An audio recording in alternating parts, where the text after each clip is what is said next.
অনেক অনেক দিন আগের কথা। গ্রামের পাশে ছোট্ট একটি জঙ্গল ছিল। সেখানে থাকত এক চালাক শিয়াল, নাম তার রাজু। আর সেই গ্রামে বসবাস করত বুদ্ধিমান মুরগি, নাম তার মিঠু। একদিন রাজু ক্ষুধার্ত হয়ে খাবারের সন্ধানে বেরোল। সে ঘুরে ঘুরে কোনো খাবারের সন্ধান করতে পারল না। হঠাৎ দেখল মিঠু বাড়ির উঠোনে খাবার খাচ্ছে। রাজু মনে মনে ঠিক করল কিভাবে মিঠুকে তার খাবার বানাবে। ওহে মিঠু বন্ধু, কেমন আছো? ভালো আছো তো?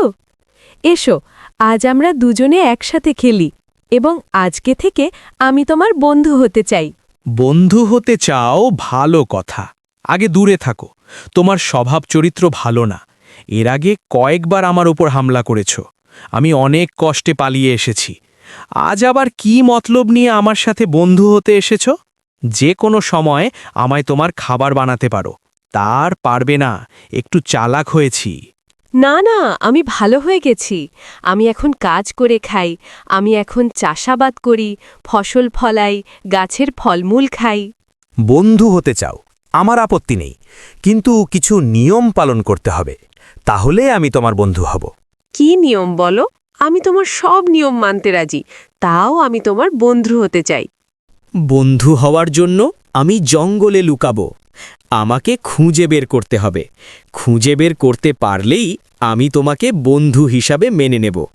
এবার চোখ বন্ধ করো, আমি লুকাবো। রাজু চোখ বন্ধ করতে না করতে মিঠু পালিয়ে গেল এবং রাজু তাকে খুঁজে পেল না। রাজু কিছুক্ষণ পর ধীরে ধীরে চোখ খুলল।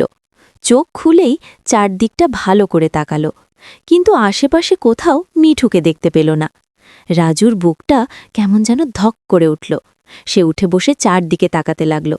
মিঠু, মিঠু! নীরবতা ছাড়া কোনো উত্তর এলো না। সে ছুটে গেল ডানে, ছুটে গেল বামে, গাছের আড়ালে, ঝোপের ভেতর, সবখানেই মিঠুকে খুঁজল, কিন্তু কোথাও তাকে খুঁজে পেল না। আমি বড় বোকা। মুরগিটা আমাকে বোকা বানিয়ে পালিয়ে গেল। শুধু শুধু চালাক হলেই হবে না, পাশাপাশি বুদ্ধিও খাটাতে হবে।